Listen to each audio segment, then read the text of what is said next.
Welcome you all dear students in my class again and I'm sure कि आप सब कोविड-19 से बिल्कुल दूर सेफ एंड साउंड अपने घरों के अंदर हैं। और आज हम करने वाले हैं should wizard hit the mommy written by John Updike. और इससे पहले मैं चैप्टर स्टार्ट करूं, मैं आपको रिमाइंड करा दूं कि अगर आपने मेरे चैनल को अभी तक सब्सक्राइब नहीं करा है तो कर लीजिए और नोटिफिकेशन आइकन ज़रूर प्रेस कर दीजिए ताकि आपको नए नए वीडियोस की नोटिफिकेशन मिलती रहे। और साथ में वीडियो को शेयर ज़रूर कीजिए ताकि आपके फ्रेंड्स तक पहुंच जाए और कमेंट सेक्शन में कमेंट ज़रूर दीजिए। ओके, तो लेट्स स्टार्ट। सबसे पहले ऑथर के बारे में। जॉन अपडाइक जो थे अमेरिकन नॉवेलिस्ट थे, पोएट थे, शॉर्ट स्टोरी राइटर थे और उनका इंटरेस्ट जो था आर्ट में था और लिटरेचर में था। और जो उनके फिक्शन है, जितनी भी उनकी राइटिंग है, उनमें उन्होंने कॉमन अमेरिकन के बारे में, उनकी सफरिंग्स, उनके कंसर्न्स, उनकी पैशंस के बारे में बात की है। और जो उनका राइटिंग स्टाइल था बहुत रिच एंड अनयूजुअल रहा है। अब इस स्टोरी में ऑथर ने अडल्ट सुपीरियॉरिटी और चाइल्डहुड इनोसेंस के बीच में जो क्लैश होता है, जो डिफरेंसेस होते हैं, वो शो किया है। और कुछ इश्यूज रेज किए हैं कि क्या एडल्ट्स को अपने हमेशा बच्चों को सप्रेस करना चाहिए, उनके ऊपर अपनी अथॉरिटीज़ को इम्पोज करना चाहिए, क्या कभी बच्चों को इम्पोर्टेंस नहीं देनी चाहिए क्योंकि वो अंडर एज हैं, और हमेशा उन्हें चुप करा देना चाहिए, शन कर देना चाहिए अगर चाहे वो सही भी हैं अपने व्यू पॉइंट में, पर्सपेक्टिव में। क्या उन्हें कभी फ्रीडम ऑफ स्पीच नहीं दी जानी चाहिए। और इनडायरेक्टली इन क्वेश्चंस के साथ उन्होंने सजेशंस दिया है कि यस, उन्हें ये सब मिलना चाहिए। और ये सब उन्होंने एक सिंपल स्टोरी के थ्रू डिपिक्ट किया है। और कैरेक्टर जो स्टोरी में है, एक फैमिली है, हस्बैंड, वाइफ एंड जो देयर डॉटर। अब चैप्टर स्टार्ट करते हैं। जो स्टोरी है वो कहाँ से स्टार्ट होती है। जैक जो मेन कैरेक्टर स्टोरी में है, वो अपनी 4 ईयर ओल्ड डॉटर को स्टोरी सैटरडे इवनिंग को हमेशा स्टोरी सुनाता है ताकि वो सो जाए। अब ये जो स्टोरी टेलिंग रूटीन था ये 2 साल पहले स्टार्ट हुआ था। अब जो है 4 साल की हो गई है। 2 साल हो गई जैक को स्टोरी सुनाते हुए, और वो खुद अपने आप स्टोरी बनाता है, इसीलिए अब उसकी 2 साल से लगातार वो सुना रहा है। इसलिए जो उसकी थिंकिंग एबिलिटी है, इसकी इमेजिनेशन है, वो एग्जॉस्ट हो गई, वो ख़त्म हो गई है। और हर सैटरडे इसीलिए हर सैटरडे जो भी वो स्टोरी सुनाता है उसकी आउटलाइन तो सेम होती है, बस थोड़ा सा वेरिएशन होती है कैरेक्टर की। और जो कैरेक्टर होता है स्टोरी में वो एक एनिमल होता है। और एनिमल कौन होता है। रोज़र। रोज़र जो होता है फर्स्ट नेम होता है। और उसके बाद कोई भी एनिमल, जैसे कि फिश, स्क्विरल या चिपमॉन्क। अब इस एनिमल को एक प्रॉब्लम होती है, उसकी बॉडी, उसकी क्योंकि उसके ट्राइब की स्पेशलिटी है ये, और उनकी आइडेंटिटी है कि उनकी बॉडी में स्मेल आती है, स्टिंक आती है। इसलिए दूसरे एनिमल्स उसके साथ उससे दूर भागते, रेपल करते हैं। अब वो जब दूसरे एनिमल उसके साथ नहीं खेलते तो वो ह्यूमिलिएट फील करता है। तो फिर वो वाइज आउल के पास जाता है जो कि एक ट्री के ऊपर रहता है। वाइज आउल उसे एक विज़र्ड के पास भेज देता है, जो विज़र्ड एक जादूगर होता है। वो उसे अपनी मैजिकल स्पेल से उसकी प्रॉब्लम दूर कर देता है, उसकी स्टिंग को दूर रिमूव करके फ्रेगरेंस भर देता है उसकी बॉडी में। फिर बदले में वो पैसे मांगता है उससे। अब जब वो पैसे देने लगता है तो उसके पास सिर्फ 4 कॉइन्स होते हैं। 3 कॉइन्स, वो 7 कॉइन मांगता है, 3 कॉइन्स कम पड़ जाते हैं। तो फिर विज़र्ड उसे सोल्यूशन बताता है कि एंड ऑफ द लेन पे जाओ, वहाँ 3 टाइम्स टर्न करना तो तुम्हारे सामने वेल अपीयर हो जाएगा, वहाँ से कॉइन निकाल लेना एक्स्ट्रा और मुझे दे देना। और ये सब करके वो वापस अपने घर जाता है। शाम को पहले खेलता है अपने फ्रेंड्स के साथ, क्योंकि रोज़ फ्रेगरेंस से अब फ्रेंड्स उसे दूर नहीं भगाते। और शाम को फिर वो अपने घर जाता है। अपनी उसकी मदर वेट कर रही होती है उसके डैडी की। डैडी भी आ जाते हैं बोस्टन से ट्रेन में। फिर वो हैप्पीली डिनर करते हैं। अब आज जब जैक ने स्टोरी स्टार्ट करनी है तो वो जो से पूछता है कि क्या एनिमल का नाम होना चाहिए। तो जो ने एकदम से एक्साइटेडली बोला स्कंक होना चाहिए। अब वो सजेस्ट भी करती है, फटाफट सजेस्ट भी करती है, क्वेश्चन भी पूछती है, क्योंकि वो ग्रोइंग है, उसका माइंड भी ग्रो कर रहा है। और जब वो सजेस्ट कर रही है तो वो बड़ी एक्साइटेड, उसके जो फीट हैं वो जो उसने कवर किया हुआ है अपने फीट को बेड कवर से, उसमें मूव कर रहे हैं। और जो उसका फेस है दैट वाज वो क्या है, जो कर्टेन से सनलाइट आ रही है अंदर, उसमें चमक रहा है उसका फेस। और ऐसा लग रहा है कि वो इतनी आसानी से सोने वाली नहीं है, जबकि उसका 2 साल का ब्रदर था, वो सो चुका था ऑलरेडी।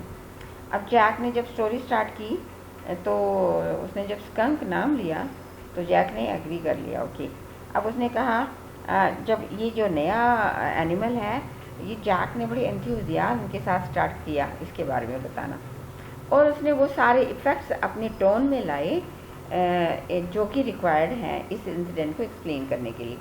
अब जब स्कंक बाकी एनिमल्स के द्वारा रिजेक्ट हो जाता है due to his bad smell और वह ह्यूमिलिएट फील करता है, तो जैक अपने टोन में वो टच लेकर आता है जो कि जब वो छोटा था, बच्चा था और वो ह्यूमिलिएट फील करता था, वो वाला टच लेकर आता है। और जो को भी वैसे ही फील कराता है। कैसे फील कराता है कि जो को स्टोरी सुनाते हुए जैसे स्कंक की आंखों से टीयर्स ड्रिप होते हैं, आंसू निकलते हैं, तो ऐसे ही जैक जो है जो कि आँखों से ऐसे सीधे सीधे नीचे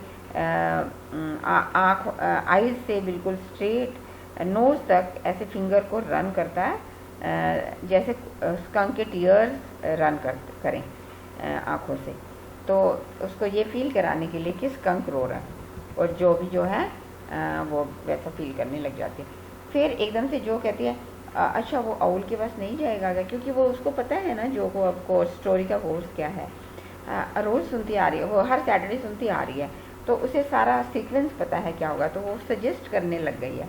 अब जैक जो है उसने देखा कि जैसे उसने कहा अच्छा नहीं वो आउल के पास नहीं जाएगा, तो उसने फील किया जैक ने कि जो जॉ के लेग्स थे वो टेंशन में स्कंक के लिए टेंशन में वो मूव कर रही है। फिर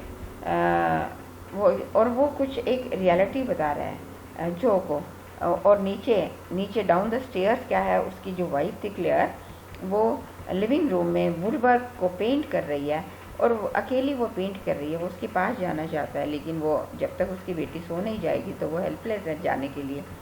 और फिर वो कंटिन्यू कर रहा है, वो कह रहा है कि स्कंक जो है सैडली वो मूव कर रहा है, बिग ट्री के पास पहुंच गया, वहाँ पर आउल रहता है, इनॉर्मस वेरी लार्ज आउल रहता है, और स्कंक ने अपनी प्रॉब्लम बताई। तो फिर एकदम से बीच में फिर से जो ने शाउट किया कि आउल इसे विज़र्ड के पास भेजेगा, क्योंकि वो जानती है। अब एकदम से जैसे विज़र्ड का नाम है तो वो एक्साइटेड फील कर रही है, एकदम से बैठ गई बेड पे, और जैसे वो बैठी उस एक्शन में एक गोल्डन बुक गिर गई बेड से। अब जैक ने अथॉरिटी के साथ उसको बोला, उसको रिमाइंड कराया कि स्टोरी टेलिंग में daddy is telling the story, इसलिए स्टोरी टेलिंग में वो इंटरफेयर ना करे, चुपचाप लेट जाए बिस्तर में। और वो चुपचाप लेट गई, रिलैक्स्ड वो लेट गई। और जैक ने कंटिन्यू किया, और जब वो विज़र्ड के बारे में मेंशन कर रहा था तो फिर से वो इंक्विजिटिव हो गई, फिर से वो क्यूरियस हो गई मैजिकल स्पेल्स के बारे में जानने के लिए। अब ये जो क्वेश्चनिंग्स है जो बार बार वो पूछ रही है, सजेशन दे रही है, उसकी मेंटल ग्रोथ के को इशारा करता है कि वो ग्रो कर रहा है उसका माइंड, और ये रियलिटी फेज है। क्योंकि अब कितनी बार जैक ने फील किया कि उसका माइंड ग्रो कर रहा है। क्या हुआ कि कभी उसने स्पाइडर्स के बारे में बताया था कि वो बग्स खाती हैं, तो अपनी मम्मी से पूछा क्या वो रियलिटी में बग्स खाती हैं, मतलब क्वेश्चनिंग कर रही है वो।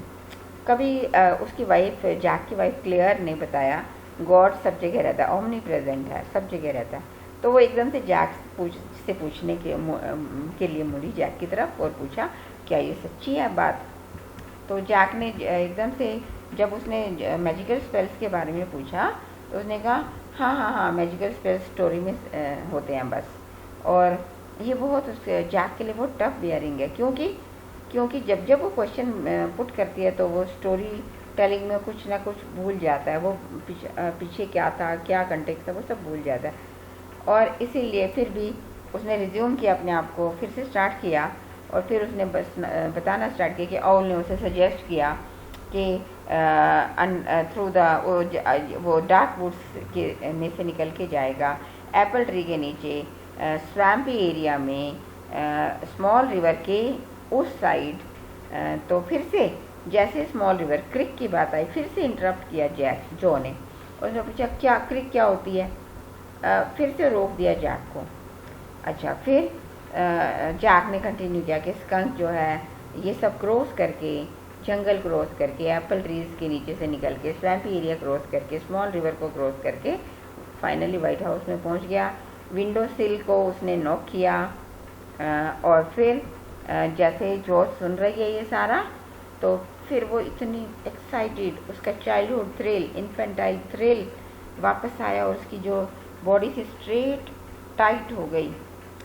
फिर जैक ने अपनी बॉडी लैंग्वेज में वो इफ़ेक्ट लाया, अपने फेस को स्क्रंचिंग अप हिज फेस को स्ट्रेटन किया।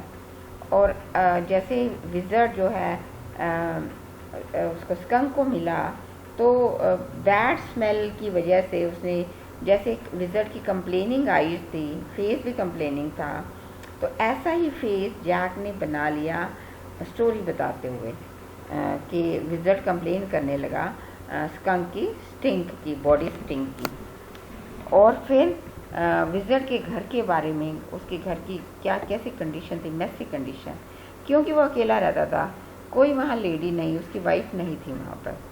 जैक ने क्योंकि जो इनक्विजिटिव, जो बार बार क्वेश्चनिंग कर रही है, जो उसको एक्सप्लेन कर रहा है, फिर से उसने जैक को टीज़ किया, फिर से क्वेश्चन पूछा। उसने पूछा पापा विज़र्ड्स कभी मरते हैं या नहीं मरते हैं? और फिर जैक जो है जैसे ड्रीम ले रहा है, ट्रांस लाइक गेज, जैसे ड्रीम ले रहा है, अब आंखें एकदम फिक्स करके विज़र्ड जैसे बोल रहा है। उसने कुछ मैजिकल लाइन चांट की, जैसे आबरा का डाबरा। और ये जो था स्कंक के लिए ट्रांसफॉर्मेशन फेज था, चेंज आ गया उसके अंदर पूरा। और इस वक्त जो थी जो की खुशी का ठिकाना नहीं था, और उसकी जो खुशी थी वो उसके एक्सप्रेशन में झलक रही थी। एक्सप्रेशन कैसा? उसके नोस्ट्रिल्स जो थे ब्रॉड हो गया, जैसे उसकी मम्मी का होता है जब वो कॉकटेल पार्टीज में होती है उसकी मम्मी।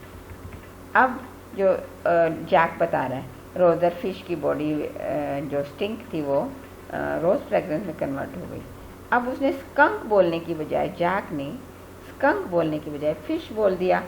इंस्टेंटली लिटिल जॉ ने उसको करेक्ट किया, पापा not fish, it's skunk. Okay, अब क्या हुई, जब उसकी प्रॉब्लम रिमूव हो गई तो स्कंक की पे करने की बारी आई।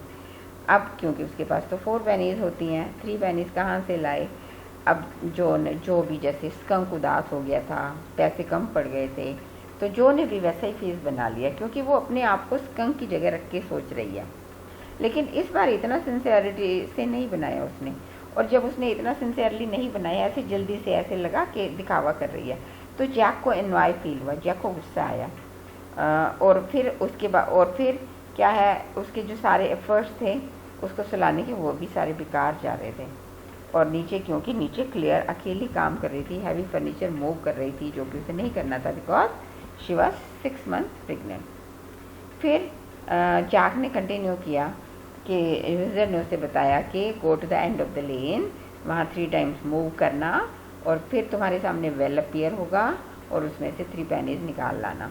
और इस तरीके से वो गया और उसने निकाल ली और विज़र्ड को पे कर दी। और फिर उसके बाद वो वापस अब एनिमल्स के साथ, बेबी एनिमल्स के साथ खेलने चला गया।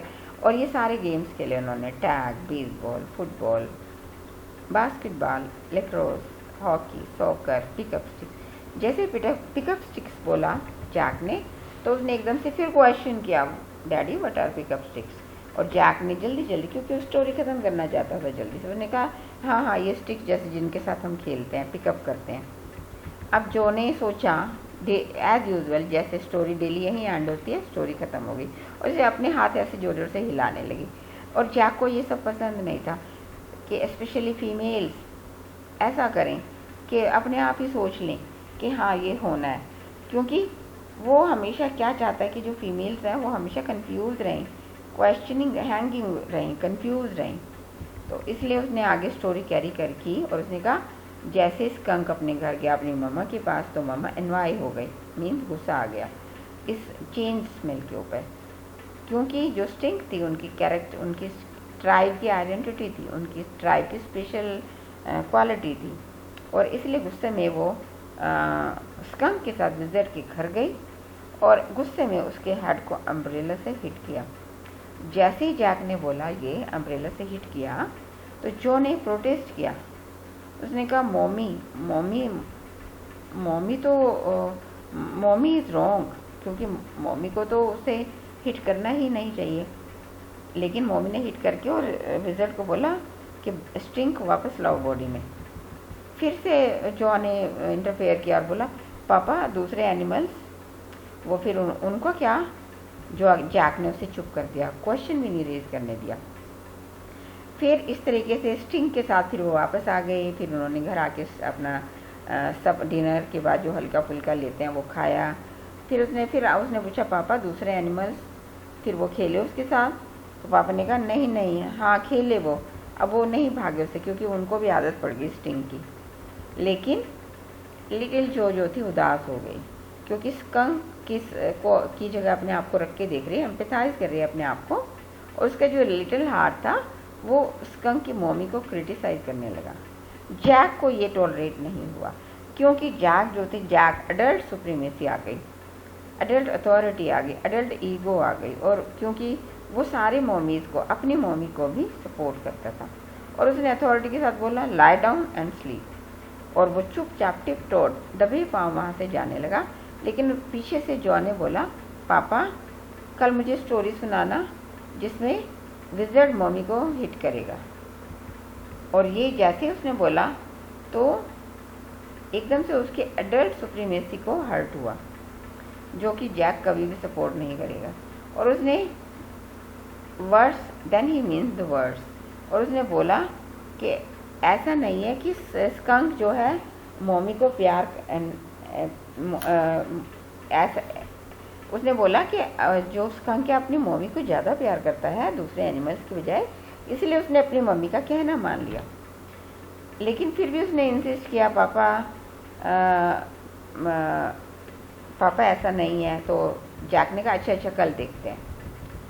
अब नीचे जो है डाउन द स्टेयर्स उसने जब वो गया तो उसने क्या पाया कि जो उसकी वाइफ थी she was surrounded with woodwork क्या cage moulding, rail, baseball board और half old tan and half new ivory. और वो भी थका हुआ था, उसकी वाइफ भी जो कि 6 मंथ प्रेग्नेंट थी, वो उसको ये सब हैवी वर्क नहीं करना चाहिए था, लेकिन वो कर नहीं पाया उसकी help. And he found himself in an अगली मिडल पोजीशन, क्योंकि उसकी हेल्पलेसनेस, वो अपनी बेटी को छोड़ के नहीं आ पाया बीच में और अपनी वाइफ की हेल्प नहीं कर पाया। तो this is all in today's video. Students will meet again with question answers of this chapter. Till then, stay home, stay safe. Bye bye.